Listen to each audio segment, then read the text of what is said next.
I'm going to talk a little bit about the numbers that are found in the Old Testament, the New Testament, and the Islamic prophecies. So what's interesting is these three religions, the prophecies of these three religions all contain the same numbers. So that would kind of indicate that there might be some kind of connection between the three, between Judaism, Christianity, and Islam. So just a brief review of last week. I spoke about the return of Elijah prophecy from the book of Malachi. And of course, Malachi said that Elijah was going to return before the Christ will appear. And that was one of the primary objections of the rabbis to the idea that Jesus was the Messiah, because no one had seen Elijah return yet. And Jesus' explanation of this was that the return of Elijah was the coming of John the Baptist. So you had a prophecy, a promise of a coming return of an Old Testament prophet. The actual fulfillment of that was the appearance of a totally different guy who apparently spoke with the same voice. Also mentioned that in the 6th chapter of the Gospel of John, Jesus makes the statement, "I came down from heaven." And when he said this, it says that even, not only did the rabbis grumble about this, but even his own disciples.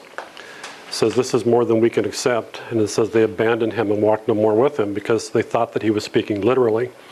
And as he was standing there watching his disciples walk away, he explained what he said. And so he says, the words that I speak unto you, when I say things like I came down from heaven, I'm talking about the spirit, not the flesh. It's the spirit that counts, not the flesh. So it kind of gives you a little bit of an insight into how the prophecies were fulfilled in the past. So it gives you a little bit of a context. Of course, in the Malachi prophecy, that's the only place in the Old Testament where it says, I am God, I do not change. So apparently there's an important principle at play here. Also spoke a little bit about the Mormon prophecies, and they seem to indicate the year 1844 for the coming of a forerunner, and 1863 approximately for one that's called the Son of Man. So that was last week. So 3 months ago, my son is in the Air Force. He's stationed in Germany. So 3 months ago, we were in London and in Germany, and we went to the British Museum. And I am a museum fanatic. I absolutely love museums. And the British Museum is one of the best. The British looted the ancient Middle East of their cultural artifacts, and now they're in London. So this is the entrance to the British Museum. You get inside there. There's used to be a courtyard. They covered it with a dome.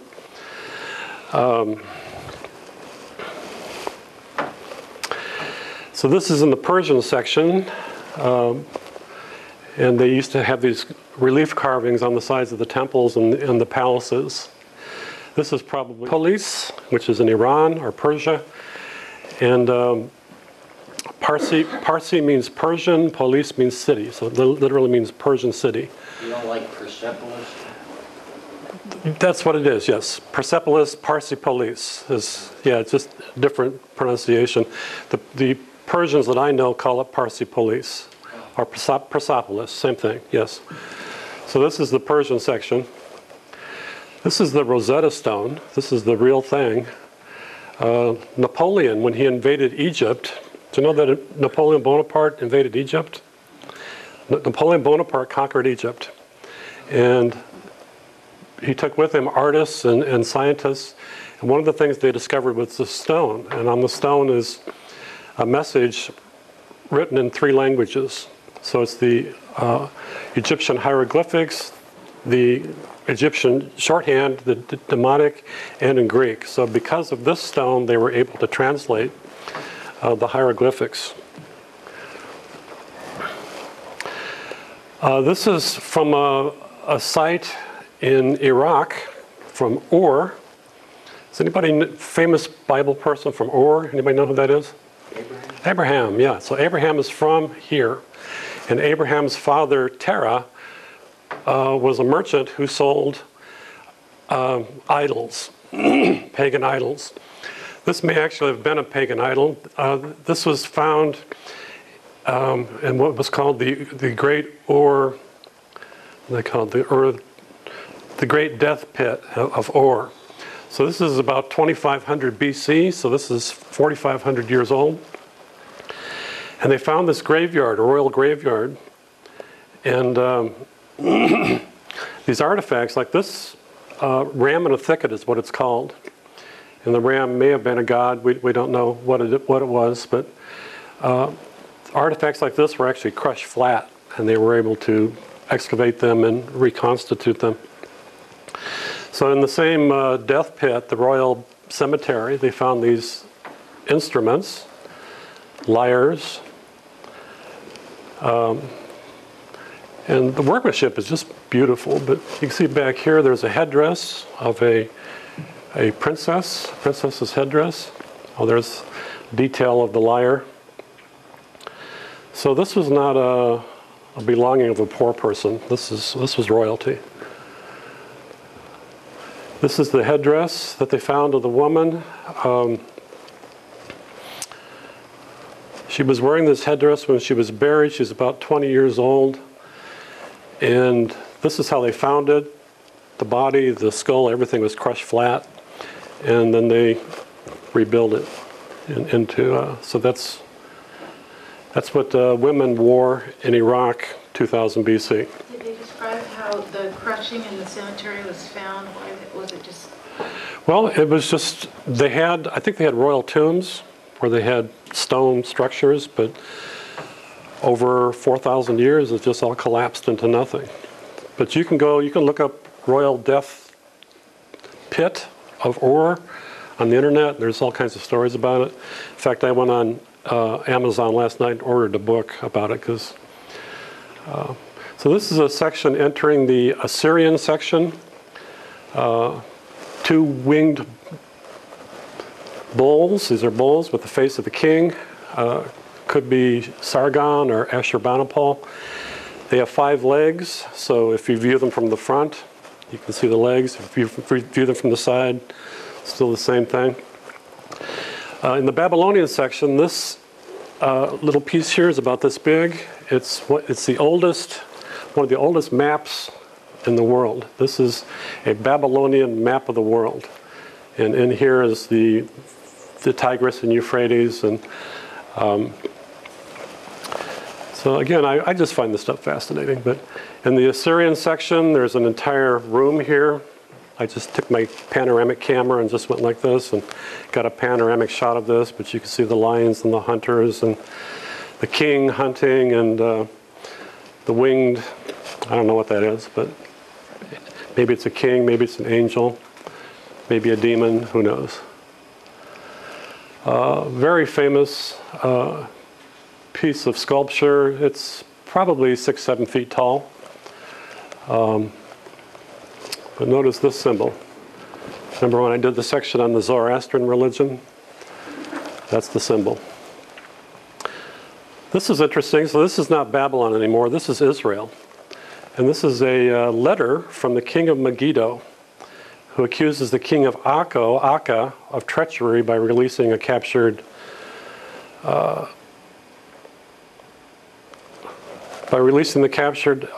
Hebrew leader instead of sending him to Egypt. So in the book of Revelation, it speaks of Armageddon. This is what it is. Armageddon is Megiddo. So Armageddon is actually about 20 minutes from Haifa and Akka. So here he's complaining to the king of Akka that you done me wrong. But I'm going to be talking a little bit about Megiddo, and I'll show you a picture of where it's located, and I'll talk a little bit about Armageddon and Megiddo a little bit later on today. This is a tablet that describes the reign of Nabonidus. Nabonidus was the king of Babylon. 556 BC, so this would have been after Nebuchadnezzar. Nebuchadnezzar was around about 600 BC. So this is right at the end of the Babylonian Empire. And what happened is Nabonidus had gotten in trouble with the priests of the temple, and so they were causing problems for him. This tablet, Nabonidus also, he gave his daughter as a priestess to the moon god at Ur. So he's trying to placate the priests of Ur, and he gave his daughter to them. So I don't know how thrilled she would have been about that, but so probably stuck in a temple the rest of your life, can't get married, no kids. And some of the temple practices back then involved ritual prostitution, so who knows what kind of life that she would have had. Nabonidus, king of Babylon, actually, because of this conflict, moved and went into Arabia. We're not quite sure where Arabia was. It may be Saudi Arabia, it may be the Jordan Valley, but he left Babylon, left his son in charge of the city of Babylon. This is a very famous piece. It's a clay cylinder. It's about this big. Clay cylinder of Nabonidus. And in this, he refers to a prayer for the king himself and his son Belshazzar. So you know who Belshazzar was in the book of Daniel? Book of Daniel, you had the writing on the wall story, the collapse of the Babylonian Empire. That's Belshazzar. So this is an artifact that confirms the Bible story, that there was a Belshazzar. And it was Belshazzar who lost the Babylonian Empire. Yeah. Some of those cylinder seals, what they were like a printing press. Yeah. So they would have papyrus, and they would put ink over those seals, and they'd roll it, and they would have like their prayers written on papyrus. So that was like a printing press. This is one of the most famous cylinders. This is called the Cyrus cylinder. It was also discovered in Babylon. The country of Iran would love to have this. In fact, during the 5,000 year centenary of, or whatever you call it, of the Shah of Iran in 1971, they loaned it to Iran. So again, this is a cylinder. It's about this big.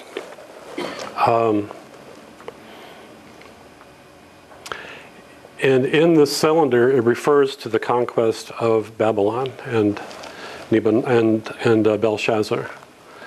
Just another shot of how big some of these relief figures were. So again, here's the Zoroastrian symbol. There's the Zoroastrian symbol. So it's kind of an indication that the kings of Babylon and Assyria perhaps actually were Zoroastrian. The temple in Athens, Greece, the Temple of Diana, the Parthenon. The British, for the protection of the cultural artifacts of the Parthenon in Greece, they stole all the ornamentation off the temple. So it's a huge room, and it's covered with, this is originally the ornamentation that was on the Parthenon in Greece, called the Eglin marbles. And Greece would dearly love to have this stuff back. And Elgin. is it Elgin? Yeah, it's not Eglin. Okay, yes. Eglin's an Air Force base. Right. So, so that's just kind of an intro to, so have you been? Who's been to the British Museum? There's a few here, yeah, so. My biggest memory of there, by the way, is Queen Victoria's doll house when she was a baby. Did you see that thing? Uh-huh. Incredible. She had little books in there written, little tiny books and written. Rudyard Kipling, for example, gave her a little baby. Yeah. While the common people were struggling just to eat and stay alive, the aristocracy had miniature books for little dollies. So, so that's just kind of, I think it was kind of interesting to see that some of the artifacts that actually confirmed the Bible story.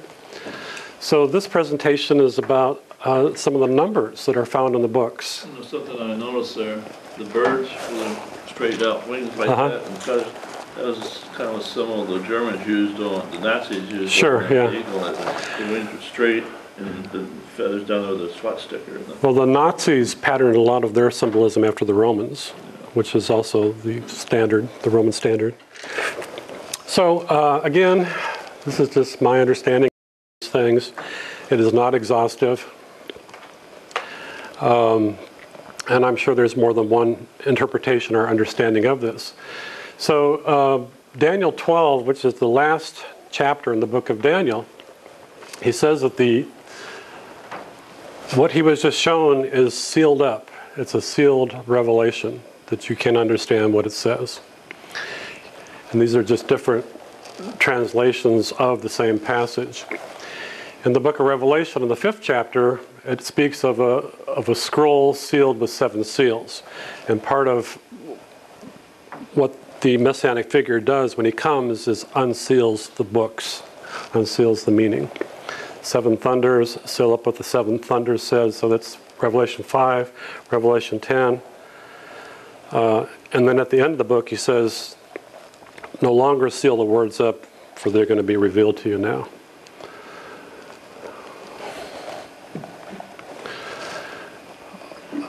So in the 12th chapter of the book of Daniel, this is where he says, seal up the books. Talks about the 2. So the 2 personages that gave Daniel the revelation, there's 2 of them. And they're identified as Gabriel and Michael. Gabriel was the announcer. When Mary received the message that she was pregnant and going to give birth to Jesus the Messiah, it was Gabriel who spoke to her. When Muhammad went into the cave, and the first time God spoke to Muhammad in the cave, it was Gabriel who spoke to him. Michael, the definition of the name of that is one who is like.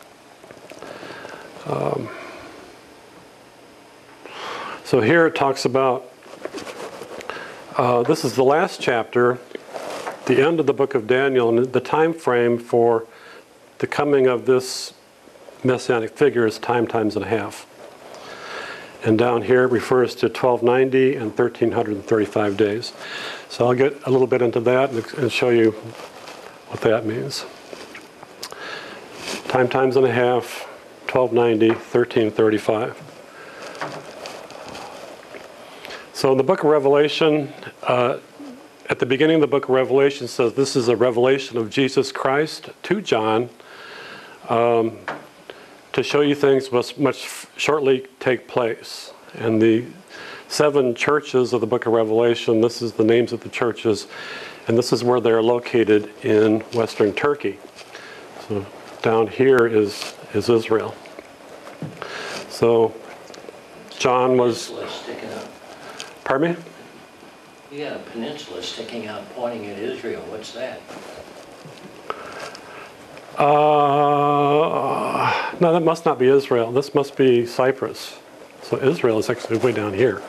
So you're right. I was wrong. Yeah. Or it could be Greece. I don't know. I have to get a bigger map. So, It is Cyprus. yeah, you were there. You were in Cyprus. So you know where Cyprus is. And that's the Turkish part. The Turkish part runs around the top. It's Yeah. a line. Yeah, it was Cyprus. So the message of the Daniel and Revelation, Jesus taught his followers to pray for the coming of the kingdom. And the Lord's Prayer says, Our Father who is in heaven, holy is your name. Pray for your kingdom to come. Your kingdom come, and your will be done on earth. This is what the book of Daniel is about. So the question is, how will this kingdom come? In the 19th chapter of the book of Revelation, it's described as this person with a new name coming down from heaven on a horse, followed by an army on white horses. But then again, it's also described as a thief in the night. So, and again, as I've shown many times in the past, God does humanity many times in many different ways. And in the last days he has spoken, and these days he has spoken to us by Jesus. So throughout history, God has spoken through many different prophets in many different times. So the example of history of how prophets have returned in the past was Jesus claimed that he came down from heaven 2,000 years ago in the 6th chapter of John. Spoke about that last week. And also Elijah promised to return. And the return of Elijah was the coming of John the Baptist. So every time in the past, a prophet has always been born as a child. So this is the story of the book of Daniel. And it opens, King Nebuchadnezzar of Babylon has a dream. And in the dream, he doesn't even tell his advisors what the dream is. Along comes Daniel, who is a Jewish captive and a slave.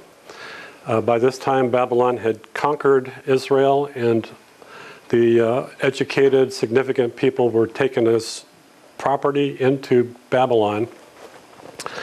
So King Nebuchadnezzar has this dream, and Daniel steps forward, not only tells him what the dream was, but then explains it to him.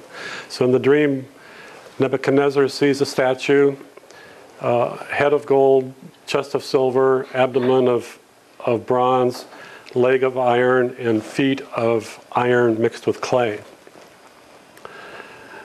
And then it says, while you're watching, a rock comes down from heaven, strikes the statue, crushes it, and the pieces of the statue become like chaff, are blown away, and nothing is left of them. So this is the opening of the book of Daniel. So this is the meaning of what Daniel is talking about here. This is the rock that struck the statue in the feet, crushed it into dust. So Daniel tells Nebuchadnezzar what the dream means. And he says, Your Majesty, Nebuchadnezzar, you are the King of Kings. You are the head of gold. And he says, after you, another kingdom will arise, which will be inferior to yours. And after that, another kingdom will come, which will be inferior to that.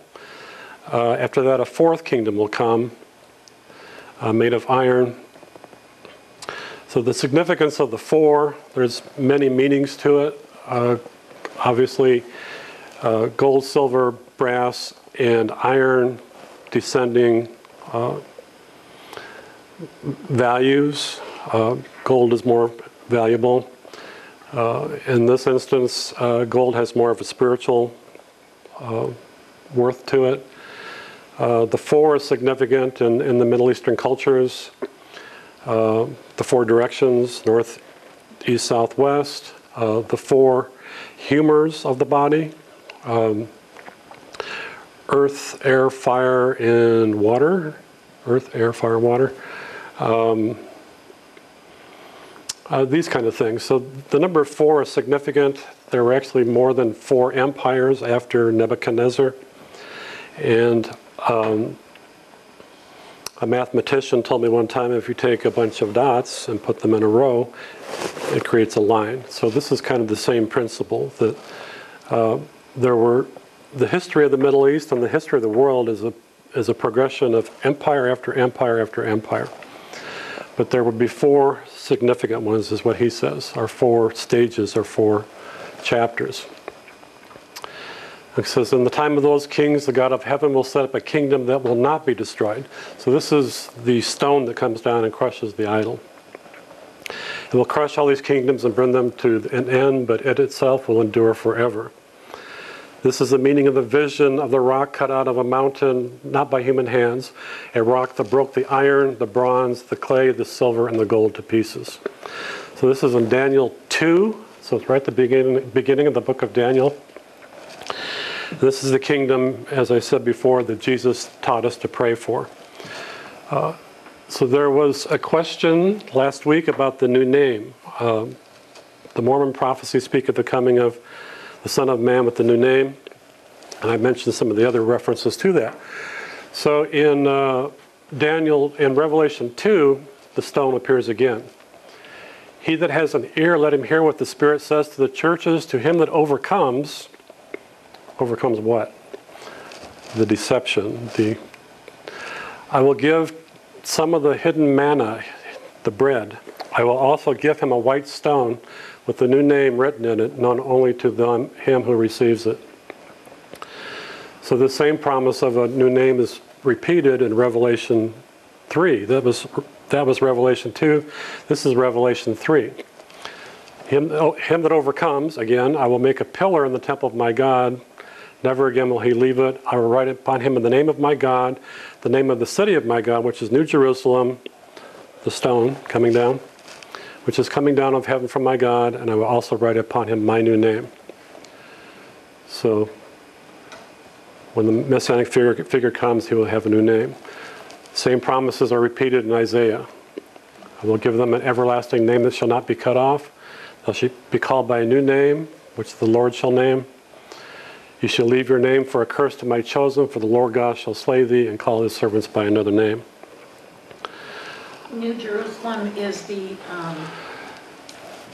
stone that's coming through? What is that? Daniel speaks of the stone coming down, crushing the idol. Jesus speaks of the city coming down. My understanding of that, an entire new revelation, an entirely new Jerusalem. So each time a prophet comes, it is the new city. Moses brought a new city, Jesus brought a new city, Muhammad brought a new city. And what they're promising here is we're going to get another one. And it's going to replace the idol, it's going to replace the statue. So this is so hidden within all of these promises is a timeline. And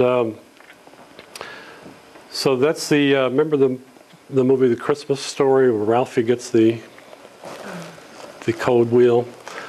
And so that's Ralphie's code wheel. Drink more Ovaltine is what he was told to do. So hidden in the book is like puzzle pieces, but there are keys.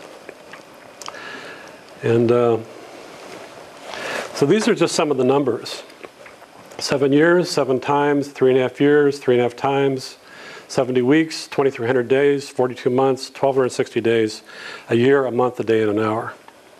You see any similarities between those numbers? Anything pop out at you?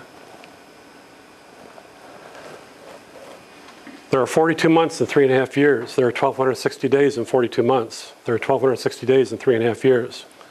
It's the same number repeated over and over and over again. These numbers appear 3 times in the book of Revelation, or 7 times within 3 chapters of the book of Revelation. So the different kinds of years, there's solar years, there's lunar years, there's prophetic years.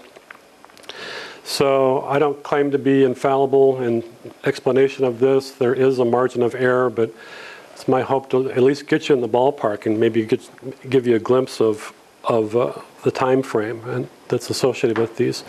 A prophetic year of 360 days is supposedly based on the idea that when Noah floated in the ark, it says that he floated in the ark for 5 months and 150 days. So based on that, they assume that a prophetic month is 30 days, so a prophetic year would be 360 days. That's a possibility, just take it. So an important principle in calculating the numbers is that days can equal years in prophecy. So in Ezekiel 4:6, it says, "Thou shalt bear the iniquity of the house of Judah 40 days. I have appointed thee each day for a year." And I think it goes on to say, even 40 years. So again, in Numbers 14, after the number of days in which you search the land, even 40 days, each day for a year, there it is, shall you bear your iniquities even 40 years. And this is the actual text. So it's an interpretation of Jewish scholars that the Messianic era, the time when the Messiah comes, when he will appear, will be 40 years. A time equal to the coming out of the land of Egypt, when Moses led the Hebrews out of Egypt. So it is a Jewish belief, one Jewish belief, that they call it the Messianic era of travail. So now begin to make a little bit of sense of all this. So in the 9th chapter of the book of Daniel, it says, we read from the going forth of the commandment to restore and build Jerusalem to Messiah the Prince shall be 70 weeks to seal up the vision and anoint the most holy. And then it says the same thing again in a different way. 7 weeks, 62 weeks, and 1 week, which is still 70 weeks.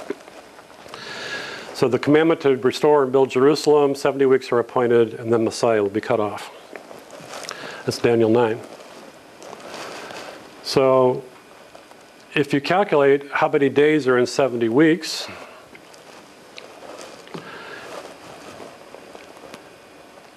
"70 weeks times 7 days in a week equals 490 days. Using the day for a year principle, this is actually could possibly mean 490 years. Joel, did you play with the numbers? Obviously. I mean, just with that little formula, kind of, you just worked and worked? I don't claim to have originated this. It's available in other groups. Okay. But I'll talk about that a little bit. But so the history behind what Daniel is talking about. Daniel is a slave in the empire of Babylon. Babylon was conquered by the Persians, so Daniel also served under the Persians. There is speculation the book of Daniel was written either in eastern Iraq or in Iran itself. And the history is that when the Persians conquered the Babylonian Empire, they sent the Jewish slaves back home. They rebuilt the city of Jerusalem, they rebuilt the temple. And so the rebuilding of Jerusalem and the rebuilding of the temple of God in Jerusalem was actually financed by the Persians. Most people don't know that. The court language of the court back then was the same language that Jesus spoke. It was Aramaic. So the Persians send the Jews back home. Of course, they're still a conquered people and they still pay taxes, but they're no longer slaves in Babylon or in Persia. So the decree to send the Hebrews back home, this is what Daniel decreed to restore and rebuild Jerusalem. At that time, the city walls had been destroyed. So the decree to build Jerusalem was given by a Persian king named Artaxerxes in 457 BC. And this is right in the Bible. So what was Daniel saying? There are 490 days and 70 weeks. If the 490 days of the prophecy is actually 490 years, if you add 490 years to 457 BC, the date when the decree was given, then you should have the cutting off the Messiah sometime around 33 or 34 AD. Got an idea who that might refer to? Daniel just predicted the coming of Jesus. I don't know, if seems pretty clear to me, but so this means several things. The prophecy appears to have foretold the coming or the cutting off the Messiah sometime about 33 AD. So this means that Daniel foretold the cutting off of Jesus hundreds of years before it happened, and it proves other things. That the book of Daniel is accurate, at least this section. Jesus was the Messiah, the Christ, and it proves that days can actually equal years in prophecy. Yeah. When the prophecies were written in a 360-year calendar, when you convert 360 into 365 and a quarter, it comes out to 30 AD, and he was 33 years old. He started his ministry at 30. Okay. And he died at 33. So the difference between that, I mean, it's technical. I'm willing to admit a margin of error, but it gets you in the ballpark. I think my understanding may be deficient, but somewhere there is a truth in this. But we're getting close here. They took a year off for zero. Sure, sure. Yeah, there was no year zero. So I'm completely admit that. So we're in the ballpark. So the 70-week prophecy is a first part of a two-part prophecy, and the second part refers to 2,300 days. This is also in Daniel. But I'm going to just shelve this for a little while. I'll come back to it, so just keep it in mind. But for now, take a look at some of the numbers in the book of Revelation. Another way to interpret 70 Yeah? is 4 plus 3 times 10. 4 plus 3 times 10. 4, that comprehensive, 4 winds, 4 humors, 4 directions. Okay, what would the 3 be? A divine number. Okay. And 10 indicating, times 10, Oh. indicating, There are all kinds of Yeah. numerical significances. yeah. And this is, You know, if you gave me that number and asked me what, well, let's see, it looks like it's going to be divine, comprehensive work. It's going to take a long time. there are many different ways to calculate this. I'm sure there are many hidden meanings. I completely agree that, yes. Book of Daniel, book of Revelation, the same numbers appear. So 3.5 years, 3.5 times, 3.5 days, 3.5 cycles of 360, 42 months, 1,260 days. It's all the same number. So the number 3.5 times appears twice in the book of Daniel. 7th chapter and the 12th chapter. 12th chapter is the last chapter. So it talks about the fourth beast. And Daniel identified the beasts of the book of Revelation as the progressive, successive empires that would arise, control the world at that time, the Middle East, particularly controlled Jerusalem. So the first beast would have been Babylon. He identifies the beast, by the way. Babylon was conquered by the Persians. The Persians were conquered. Assyria, Babylon, Greece. Assyria, Babylon, Persia, Greece. The Romans were in there, and that there were others after the Romans too. So Daniel 7:23 talks about a time, times, and a dividing of time, or 3.5 times. This is the fourth beast, the fourth kingdom. And so the time frame is time, times, and a half. In the last chapter, how long will it be to the end of these things? And I heard the man clothed in linen, and what that was, the man clothed in linen was Gabriel. Swear by him that liveth forever, that it'll be for a time, times, and a half, 3.5 times. And then all these things will be finished. And what he's talking about is the coming of the kingdom. So the number 3.5 times also appears 3 times in the book of Revelation, 11th, 12th, and 13th chapters. Revelation 11 speaks of 2 witnesses, finish their testimony. This beast, this empire comes up against them, make war against them, shall overcome and kill them. Their dead bodies shall lie dead in the street. And the nations, the people will see their dead bodies for 3.5 days. 3.5 cycles of 360. The syntax doesn't quite match in the translation, but it's definitely 3.5 cycles. After 3.5 days in the 11th chapter, the Spirit of life came back into the 2 witnesses. They stood up upon their feet, and great fear fell upon them that saw them. So again, 3.5 cycles of 360. And the 12th chapter speaks of the woman clothed with the sun, with the moon beneath her feet. She's pregnant, gives birth to the man-child who's to rule all nations.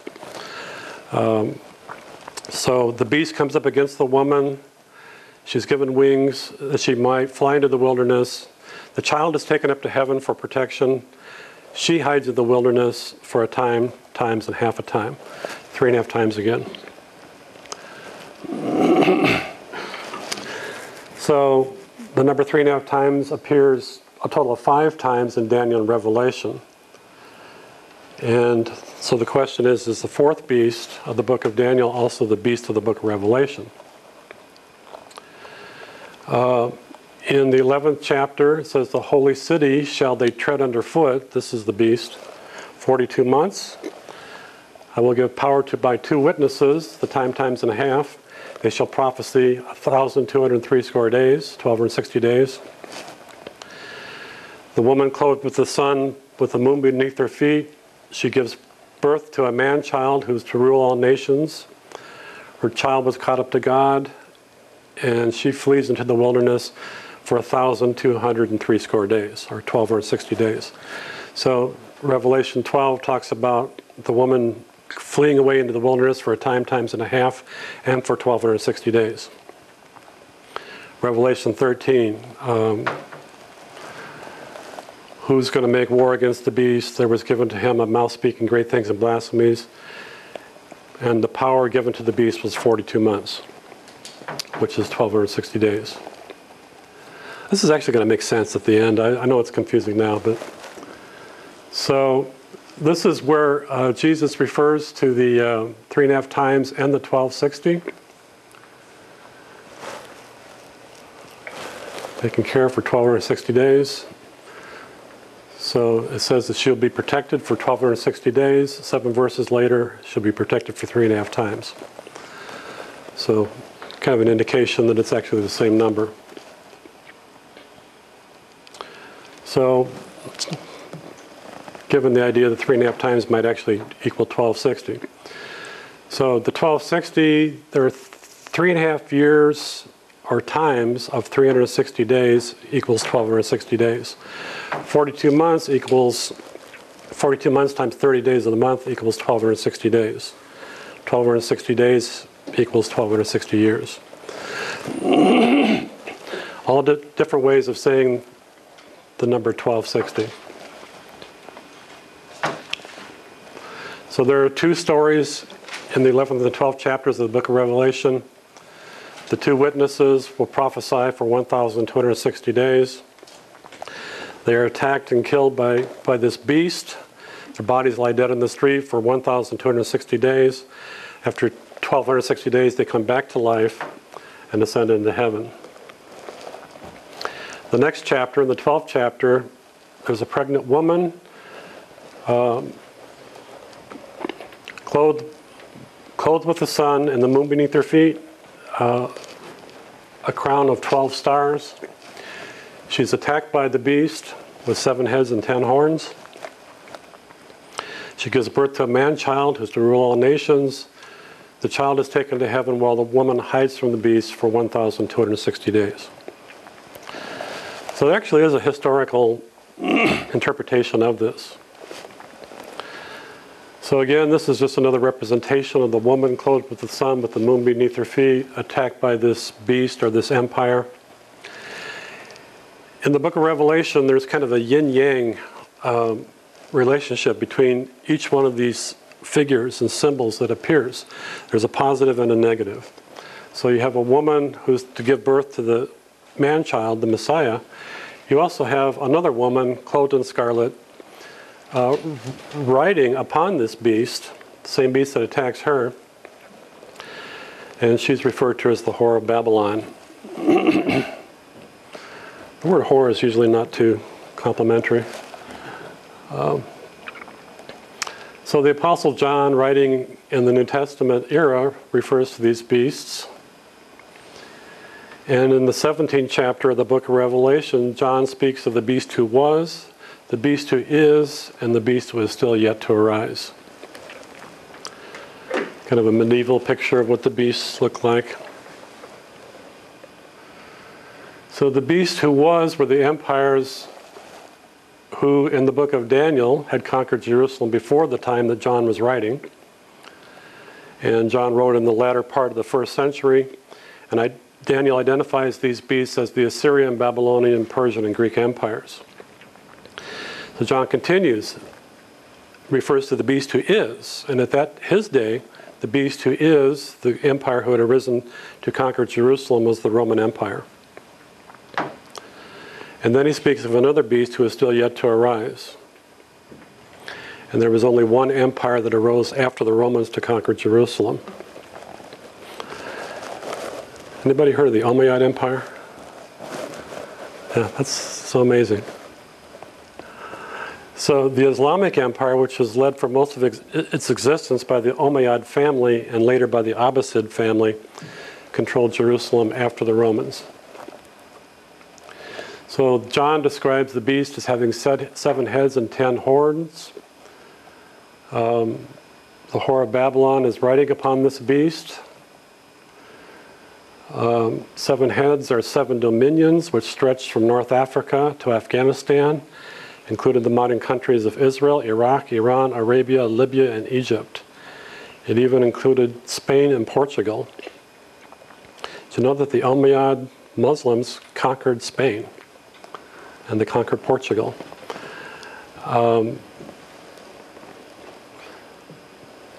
And the 10 horns were the names of 10 kings.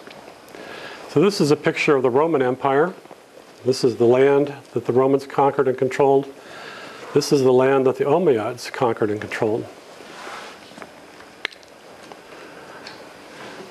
The Umayyads actually, the empire was twice as big as Rome. So here's Wikipedia, largest empires by land, area, and population. British is first. Here's the Umayyad. So the Umayyad is what, the 7th? Yeah, the Umayyad is the 7th largest empire, ruling 13 million square miles, kilometers. Roman Empire is the 17th largest. So the Romans are way down there. So an empire that no one has heard of before was actually twice as big as the Romans. And when the Europeans decided to attack the Muslims, this is the empire that they were attacking.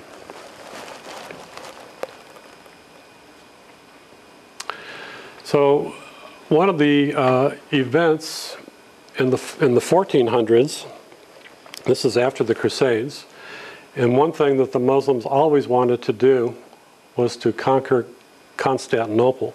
And what Emperor Constantine had done after he became a Christian, he moved the seat of the empire from Rome to the Bosphorus, and he built a city there. And the Bosphorus in Turkey is kind of centrally located between, the whole region from Spain, Italy, all the way down to Egypt. So he moved his seat of power, he moved to the city that was built there was called Constantinople, named after Constantine.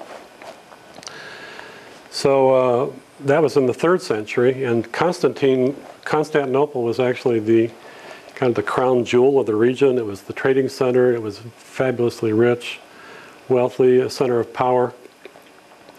And the Muslims really wanted it, and they repeatedly tried to attack it. So in, what chapter is this? It's in the book of Revelation. I guess I forgot to put the chapter in there. Anyway, Revelation 9. It talks about the 6th angel which had the trumpet loosed the 4 angels which were bound at the great river Euphrates. Euphrates at that time was controlled by the Muslims. 4 angels were loosed which were prepared for an hour, a day, a month, and a year to slay the 3rd part of men. So again, a year is 360 days, a month is 30 days, a day is 1 day, and an hour is 1/24 of a day. That's a total of 391 days. The Muslims conquered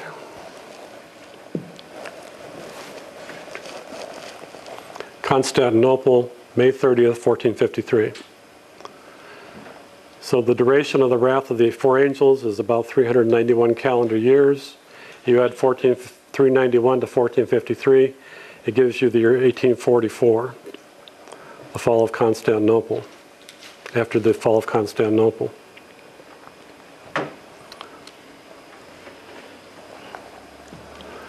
I'm going to start bringing this all together now. Islam, Muhammad began to teach in 612 AD. He was opposed by just about everyone in his hometown of Mecca. And after enduring indignities for 10 years, he finally heard that there was a death threat against him. And he escaped Mecca and moved to Medina. And when he left Mecca to move to Medina, this is known as the Hijra. And this is when Islam starts their calendar. So he began to teach in 612 AD. The Hijra was 622 AD, and he died in 632 AD. So Muhammad only live for 20 years. So some of the same prophecies that are found in Daniel and Revelation are also found in the prophecies of Islam and to Muhammad. So Muhammad said, there will come a time for my people when there will remain nothing of the Quran except its outward form, and nothing of Islam except its name. And they shall call themselves by this name, even though they are the people furthest from it. The mosques will be full of people, but they will be empty of right guidance. The religious leaders of that day will be the most evil religious leaders under the heavens.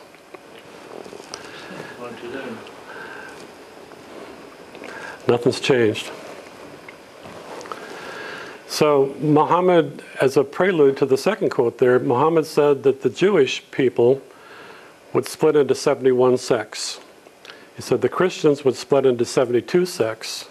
And here he said that the Prophet Muhammad said, by him whose hand is my soul, my people will split into 73 sects.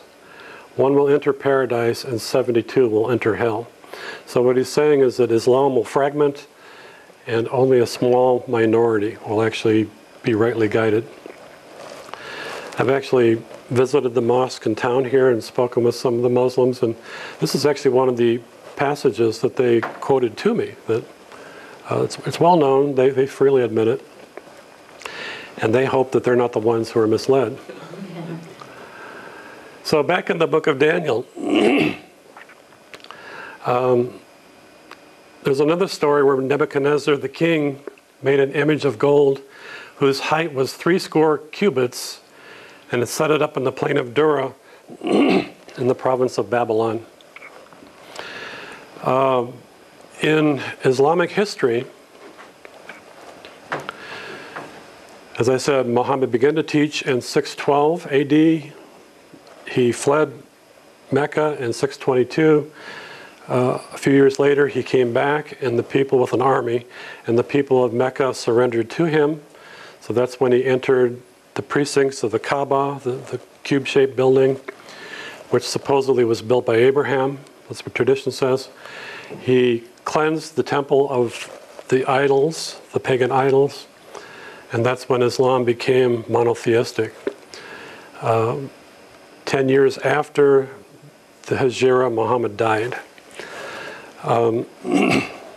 Originally, there were always factions in cities like this, and there were rival families, and there's a lot of money involved with controlling the Kaaba and the tourism and the trade and the idols, and just housing and feeding people as they come on pilgrimage.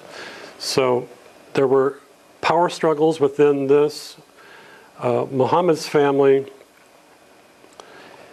kind of traded back and forth with another family for control of the Kaaba, the cube-shaped building. When he came back from Medina with an army to Mecca, they surrendered to him without a fight. And everyone in the city became Muslim, at least in name. But there was this rival family. It's kind of the Hatfields and McCoys, or the Montagues and the Capulets. So they were just enemies, traditional enemies. And the enemies, the family rivalries back in those days were just legendary. Everything was based on clan. So what happened when Muhammad died, he supposedly named his son-in-law and the husband of his only daughter, his name is Ali, supposedly named him as the head of the community. There was this other rival family that said, no, Ali is too young. He cannot lead the community. So what they did is they held an election and they elected a leader. So this is where the idea of Sunni and Shia comes from. The Shia are the family members, the leaders of Muhammad's family. And the Sunnis are the ones who elected the leadership. What happened is, again, there was this intense rivalry between the two factions, and there were 12 they're called imams, the family members of Muhammad's family, who successively led the religion after Muhammad's death. The Sunnis killed every single one of them. One would arise, they would find some way, they would kill him. So Ali was the cousin and husband of Muhammad's daughter, hand-groomed his entire life to assume the leadership after the community. Muhammad died, the rival family steps up, elects their own leader, conflict begins, they kill Ali. They also kill Ali's son and every leader after that. So there was an event it's called Karbala in Iraq. Muhammad's grandson, Hassan, was traveling with his family, 72 members in this party traveling. These are all blood relatives of Muhammad. The rival family comes up against him, and this is the Sunnis come up against him. They trap them away from the river, from the water supply. They have no water, they have no food, they're in the desert, they're dying of thirst, they're hungry, this faction is trying to get them to submit, they refuse to do it. So what eventually happens is the Sunnis, who were Umayyad at that time, exterminate the entire group. So this is, if you see Muslims in Karbala flagellating themselves with chains and stuff, this is what it's about. And this is why there is such tension today. This is why you still, recently in Iraq, there's a bombing at a mosque where 80-some people were killed. Who does self-flagellating? So that's Sunni or Shia? That's the Shia. So the Shias are the followers of Ali. So what's interesting about the story of Daniel as it relates to all this, where Hassan was killed by Yazid, the Umayyad, Hassan and his entire family of 72 people were killed, was on the plain of Karbala, and there's a huge mosque there now. Karbala is the plain of Dura in Iraq. The statue is set up, and the statue is 70 cubits high.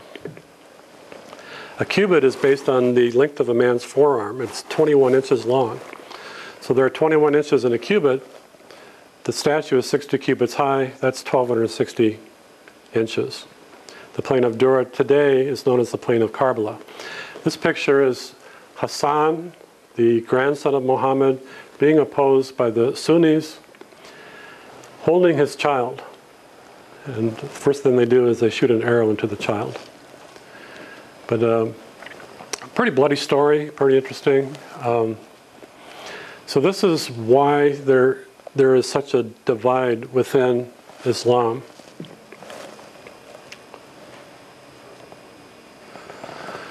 But Muhammad predicted that Islam would decline, but then he said there would be a renewal.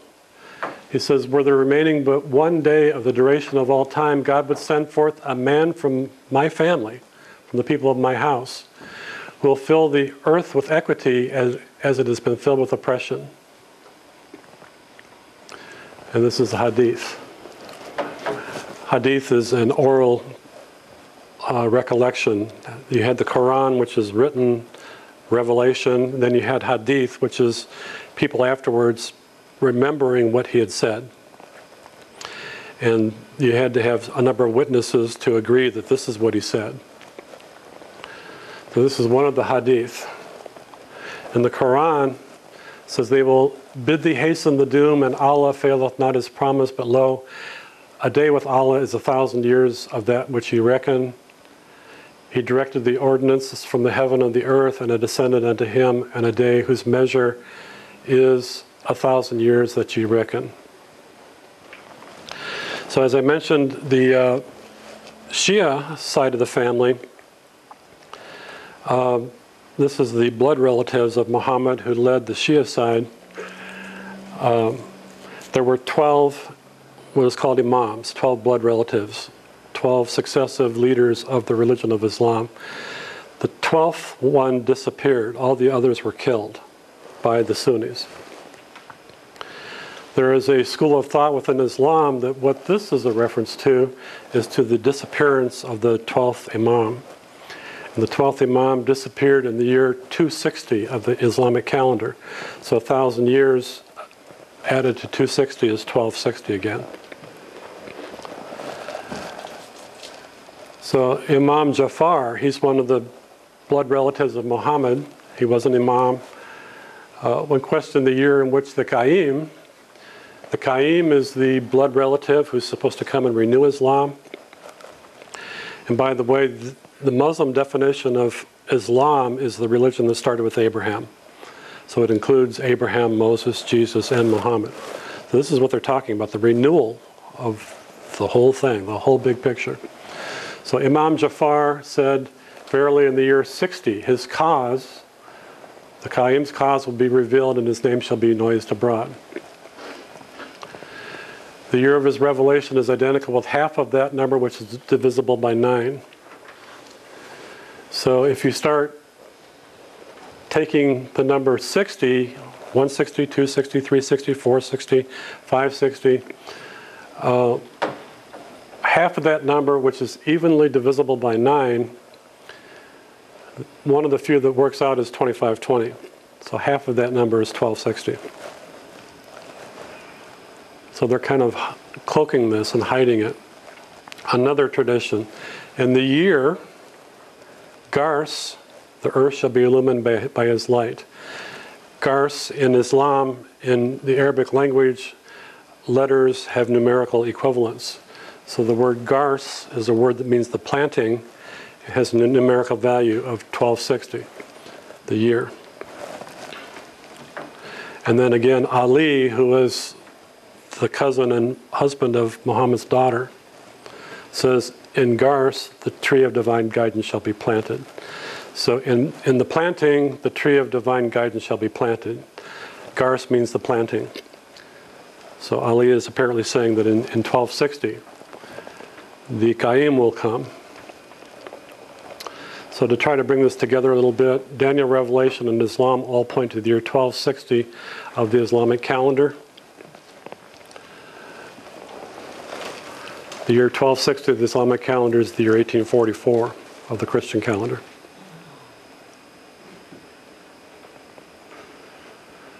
So to review, to go back to the 70-week prophecy.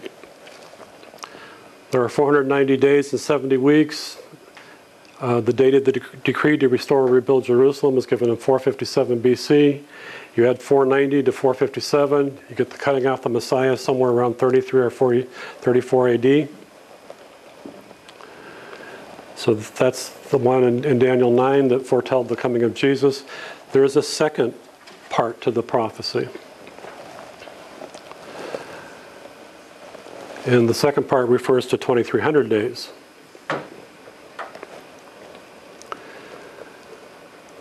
And the prophecy of Daniel is actually referred to by Jesus in Matthew 24. Matthew 24 says that the disciples come to him and say, when will be the sign of the return of the presence and the end of this age? The first thing he says is, do not be deceived by false teachers. False teachers will arise to deceive even the very elect. And then he says, then he referred them to the abomination of desolation prophecy in the book of Daniel.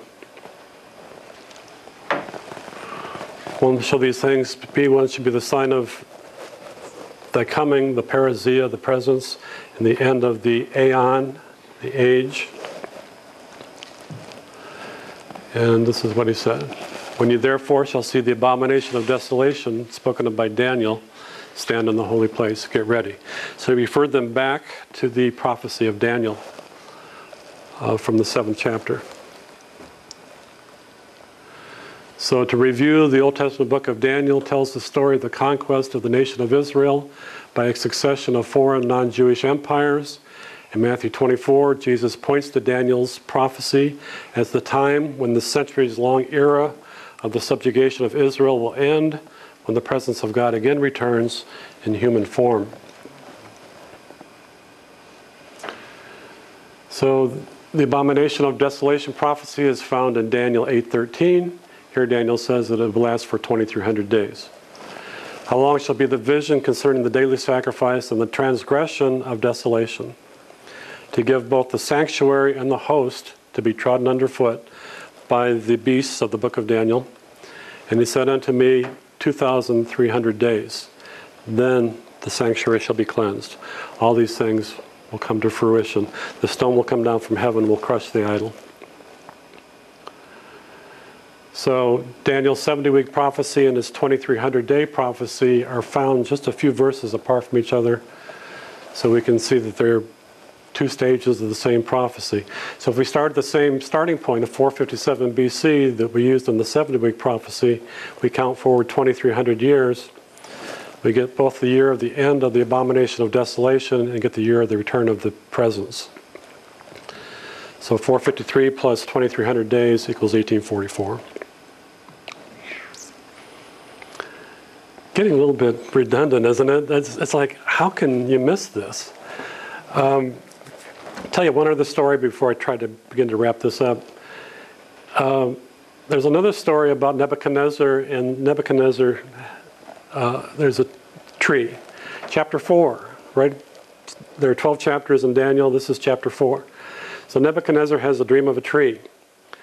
A tree of great height at the center of the earth, visible to earth's furthest bounds, yielding food for all, shelter for beasts and birds. And so this vision is followed by another vision in which a watcher, or a holy one, comes down from heaven and commands that the tree be hewn down, its branches and foliage stripped, and commands that the stump and roots be left in the ground. So anything coming from the ground is man-made. Anything that comes from heaven comes from God. The tree symbolizes the king and the empires. Then it says that the king goes insane for a 7-year period of time. If that had literally happened, he would not have been king, because we're always standing in the wings waiting to kill the king. So if you use the 7 years, multiply 7 years times 360 days in a year, you get 2,520 days. Using a day for the year principle, 2,500 days is 2,520 years. Go back to the beginning of the book of Daniel. Daniel gives the second year of Nebuchadnezzar's reign as the date when Nebuchadnezzar began to have troubling dreams. This would have been in the year 603 BC. The date for the beginning of Nebuchadnezzar's madness is given after 12 months. So this would have been about 602 BC. So you take the 2,500 days, 2,520 years, count forward from the year that Nebuchadnezzar supposedly had these dreams, and again brings you to 1844. In 1844, there's a document called the Edict of Toleration, which was signed by the Turks, allowing the Jews to return to Israel. And the return of the Jews to Israel is one of the prerequisites for the reestablishment of Israel as a nation. So 2,500 years, Jerusalem was conquered by a series of foreign empires. This is the abomination of desolation foretold by Daniel, referred to by Jesus.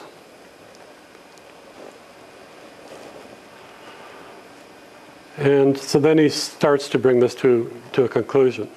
Daniel shut up the words and sealed the book even until the time of the end. Many shall run to and fro, knowledge shall be increased. So just two general indicators of this time period. Knowledge will be greatly increased. The Jews will return to Israel. Both have happened. So the last chapter of Daniel, other two, referring to the two angels or the two personages, says this will last for a time, times and a half, and then all this will be finished. He continues, go thy way, Daniel, for the words are closed up and sealed to the time of the end. And then he refers again to the abomination of desolation. And then he refers to the 1,290 days. So if 1260 is 1844, 1290 would be about 30 years later. And blessed is he that waiteth and cometh to the 1,335 days.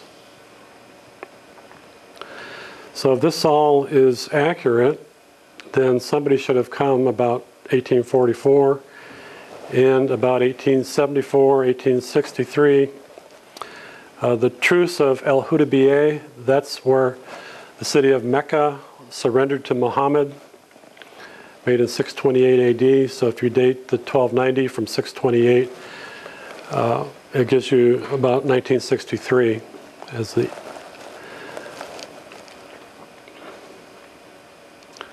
So in chapter 21, it kind of summarizes what the entire book is about. I, John, saw a new heaven and a new earth, for the first heaven and first earth will pass away, and I, John, saw the holy city coming from God out of heaven. The book of Daniel speaks of the stone coming down, crushing the statue.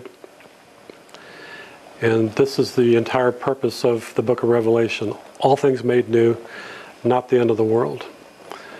The city had no need of the sun, neither of the moon, for the glory of God did lighten it, and the Lamb is the light thereof. So the Lamb and the glory of God. Kind of a hint of the name. So the New Jerusalem is depicted as a 4-square city, actually probably as a pyramid. So who fits the profile? Again, in the famous words of Dr. Seuss, swallowed down with solid, spit out the hot air. Who fits the profile? There were a number of churches, movements in the mid-1800s that related to 1844. The Mormons, Joseph Smith was shot in 1844. He said that the Son of Man would come in 1863. You had the Christian Scientists. You had the Seventh-day Adventists. Adventists actually calculated the prophecies and said that it was 1844. And they supposedly stood out on the mountaintops in 1844 and waited, and nothing happened. And so the Seventh-day Adventists referred to this as the Great Disappointment, and they're still waiting. But there's another possibility.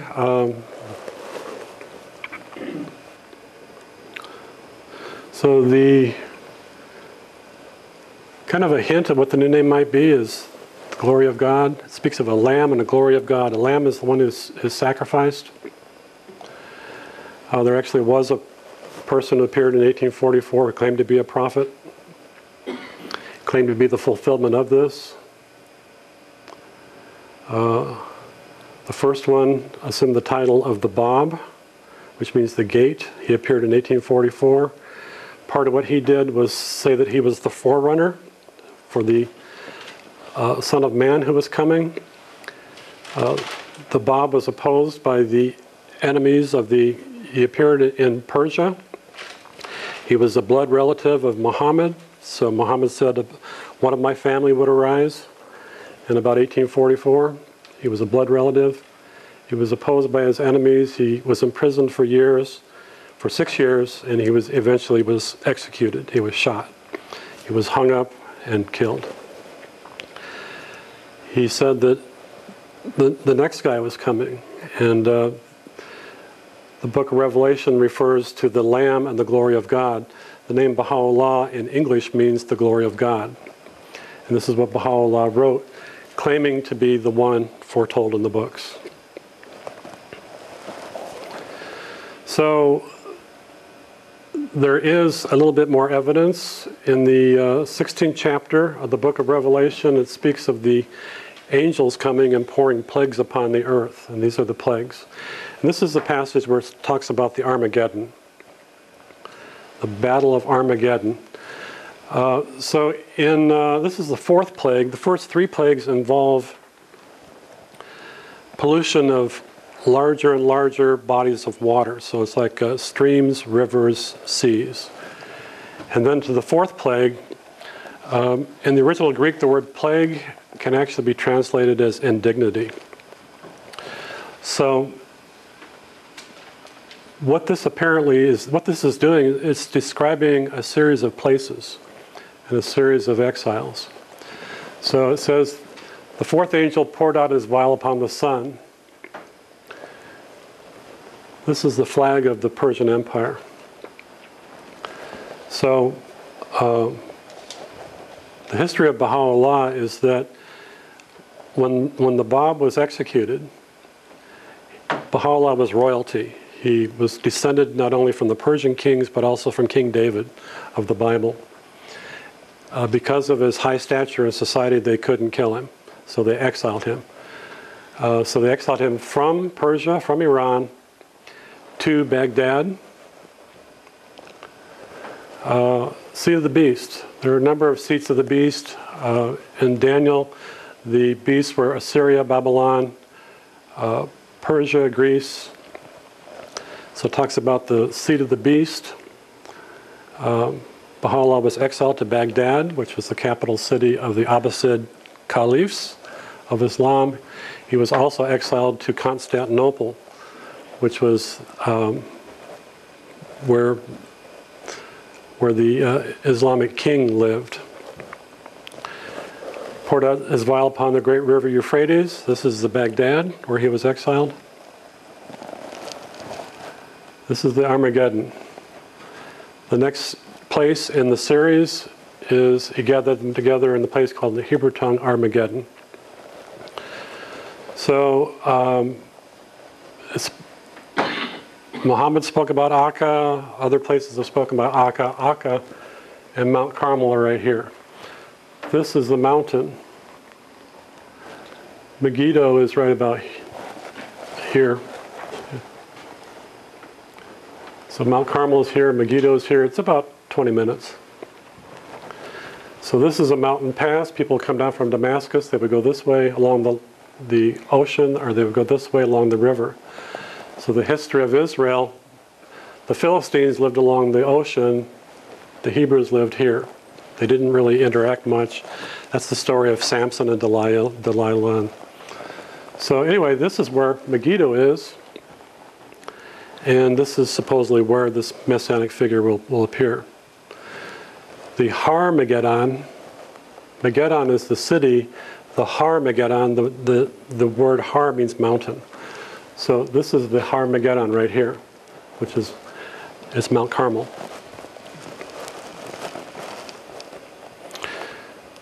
Seventh angel poured out his vial upon the air. So the first few exiles, it was specific places. Now it's universal. In the Battle of Armageddon, by the way, the word battle is translated from the Greek word polemio. Could be a battle. It's also a form of the word polemic, which is a debate or a dialogue or a controversy. So the debate or the controversy or at the mountain of Megiddo, at Mount Carmel.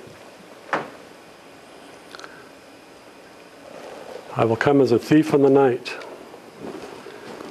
Yeah. How have all the prophets come in the past? They've all come as, they were all opposed. So this is the mountain, this is the Armageddon,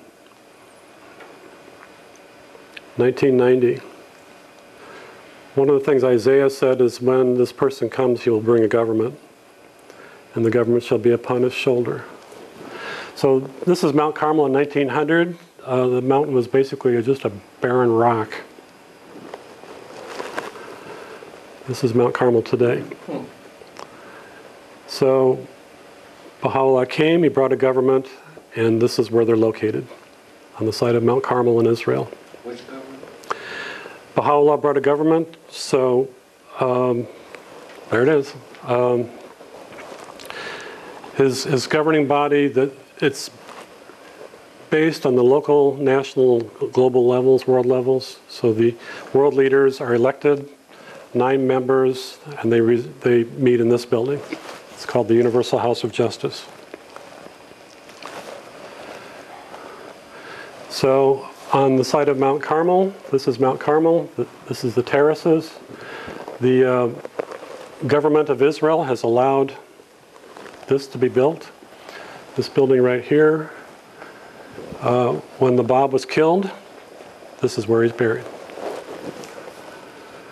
What Isaiah 35 says, the wilderness and the solitary place shall be glad for them, and the desert shall rejoice and blossom as the rose.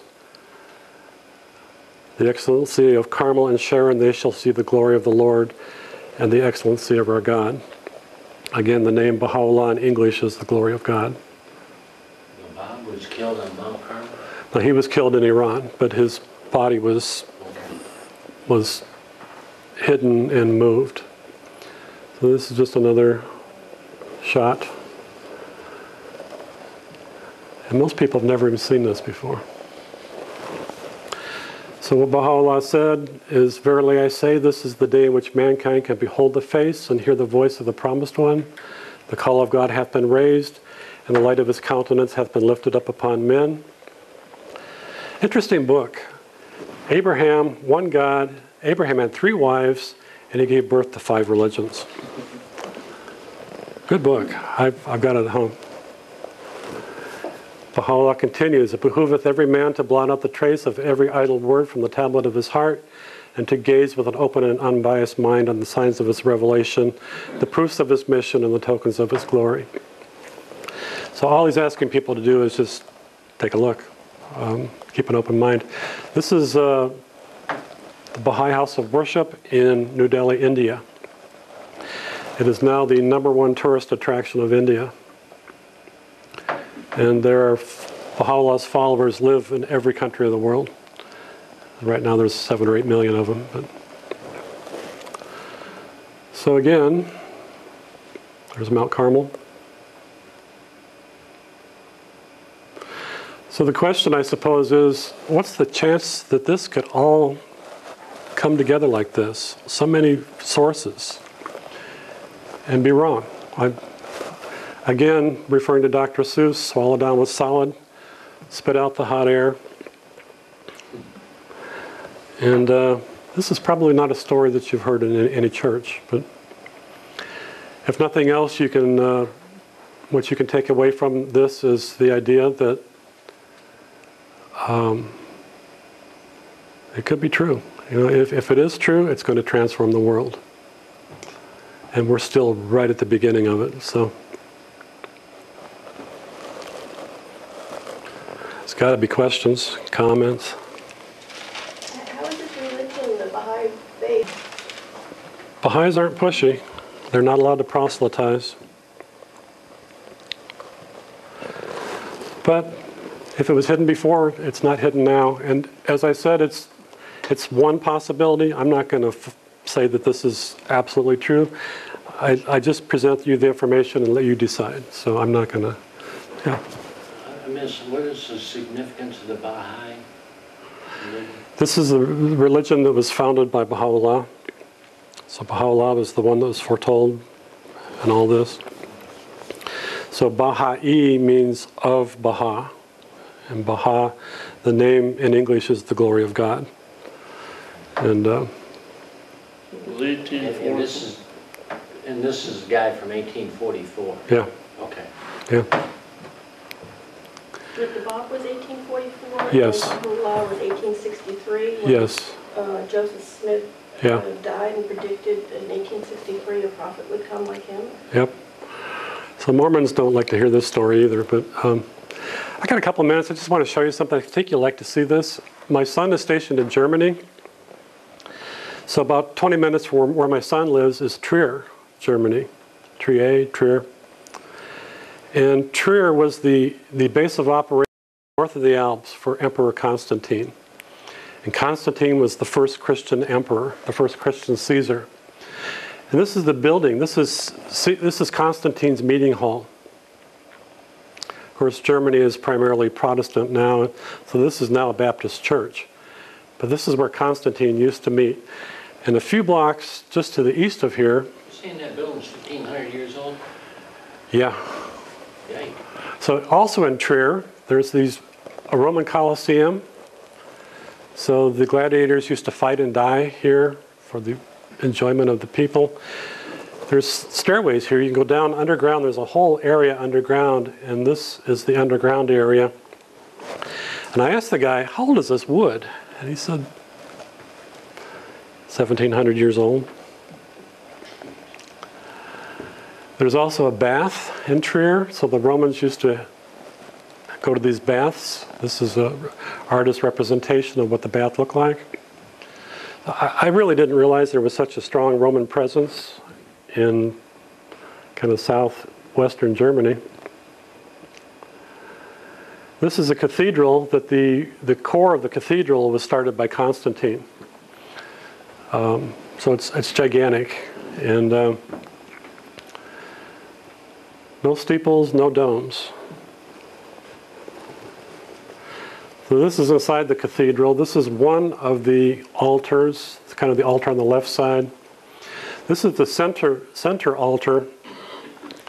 So you go up to this altar, and then there's this gate, and behind the gate is another huge room, and in the room is this reliquary, and it's a big hermetically sealed box, and in this reliquary is what they claim to be the robe of Jesus. And the story is that when Constantine became a Christian, his mother, who is now called Saint Helena, went back to Israel, brought back artifacts, and this is one of the artifacts that Helena brought back. So I don't know if somebody just sold her a robe and said this is it, or if this is really it. So you go up the stairs on the right side up to where the altar is, and behind the altar is the reliquary of the robe, and right up there is a gift shop. And you take about, I think it's €2, put it in the machine, go through the turnstile, and they've got a little museum up in there. And so you can see the museum. It's got all kinds of church relics and artifacts and rings and all this gold stuff.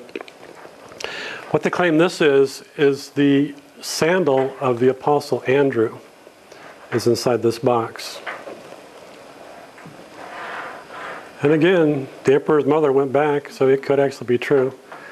So they decided to embellish the box just a little bit. This supposedly is chain links from the chains that bound the Apostle Peter.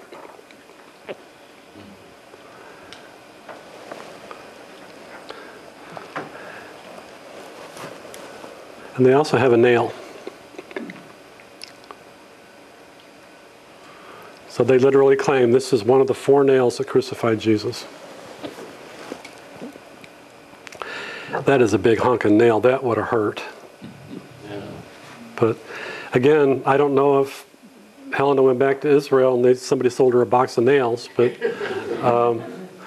look at the head on that thing. You know, the head is this big. So if you got a thing stuck through your hand, give you something to hold on to.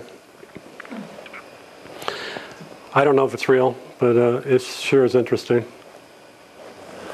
But so again, I don't know how much of this is real, how much of it is true. So I'll just allow you to swallow down with solid, spit out the hot air. But,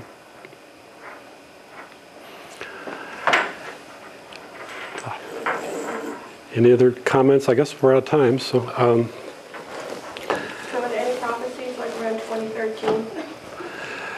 Yeah. Yeah, what's next?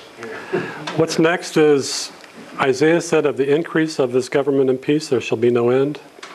So what we're experiencing now is a breakdown of the old and the growth of the new. So if you're focusing on what's dying, it's scary. If you're seeing what's going to be coming, you know, if you have the vision to look ahead 100 years or 200 years or 500 years, you can get a glimpse of where we're headed with this. That for the first time in history since, it's only been about 50 years or so, we can actually communicate with everybody on the planet. You know, now I can get on the computer or on my iPhone and talk with my son in Afghanistan and see his picture. My wife routinely Skypes with my daughter-in-law in Germany.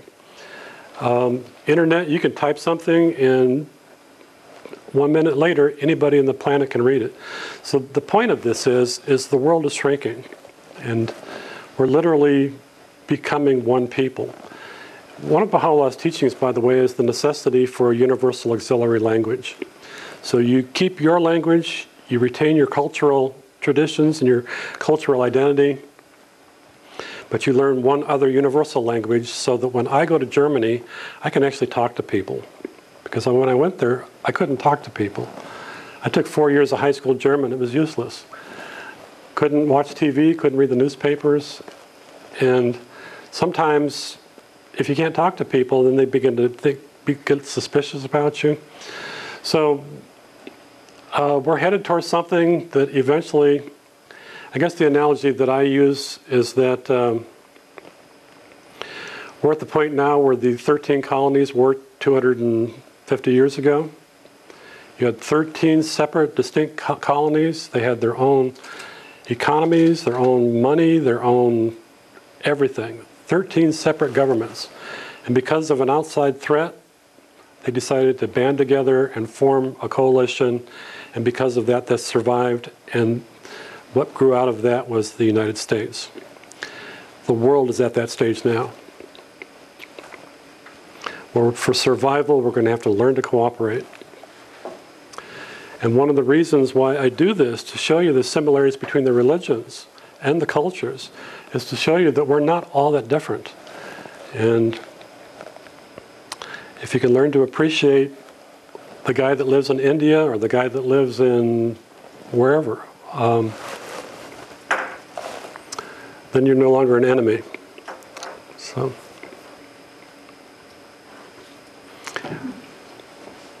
Thank you. Next week is Isaiah, and next week is the last class in the series.